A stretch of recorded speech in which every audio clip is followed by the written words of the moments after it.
Though he might have realized the dream of holding the World Cup trophy, albeit as a coach, for Rahul Dravid, not winning the World Cup as a player has not been a pain since the time he retired, revealed the under-19 coach during a press briefing in Mumbai.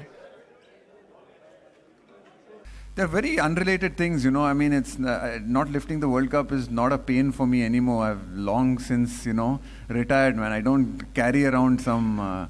It's not like a pain or something for me. Honestly, I don't even think about it. You know, my cricket career is over. I've gone and done with it. You know, I've had. I always say, I've been around a long time, and I've had disappointments in my career, and not only not lifting a World Cup, I've had many disappointments in my cricketing career. I've had many successes as well.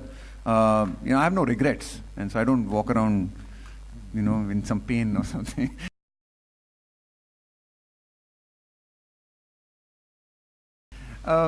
So I think one of the things that these boys, I think the great thing about this World Cup is that they've had, so many experiences. I think they've got, as kids, they've had experiences that, hopefully should hold them in good stead for a lifetime.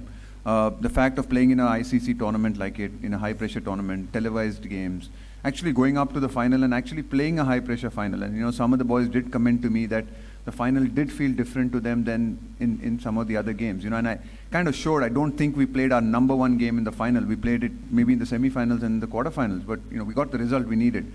But, just the fact that they played a final, meant that that's an experience for them. Just the fact that they came to Bombay airport and they saw the excitement and the noise and the people around them, I think is another experience.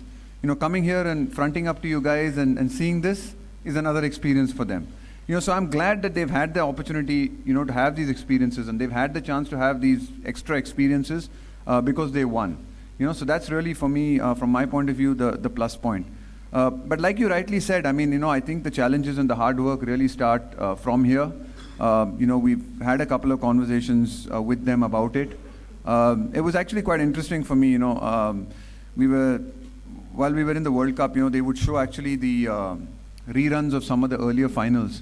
And they showed the rerun of the 2012 final. And as I was watching the rerun of the 2012 final, I just sort of went back onto the web and started checking up on a few things. And it was interesting because the 2012 final featured India and Australia. The result of the final will tell you that India beat Australia. 6 years down the line, only one of those boys has played a couple of one-day games for India. 4 or 5 of the Australians have gone on to play for Australia. More of their guys have played first-class cricket. The debatable point is who actually won that final, if you look back 6 years later, right? So I think those are interesting chats to have, those are conversations to have. And like I said, I hope that, from this bunch of boys, the talent is there, the ability is there. It's just a question of them now being, managed carefully, for them managing themselves, learning how to deal with, I think, the pressure, and like you said, the expectation that's going to come with now being Indian under-19 champions, being known players. It's not going to be that easy for them, at least for a short period of time, to play domestic cricket, without somebody talking about this performance or highlighting this performance, or the expectations that come with this. So I think that's again a good learning and a good challenge. But like you rightly said, the hard work begins for them, and I think it begins for us as well, as to how do we manage these boys over the next few years. That even if a lot of them don't go on to play for India, which it can happen. It's not easy to get into the Indian side. It depends on the number of people who are there. If the guys who are performing, it's difficult to break in at times. But at least if they go on to have successful first-class cricketers, and then from there on in, it becomes a stepping stone into international cricket.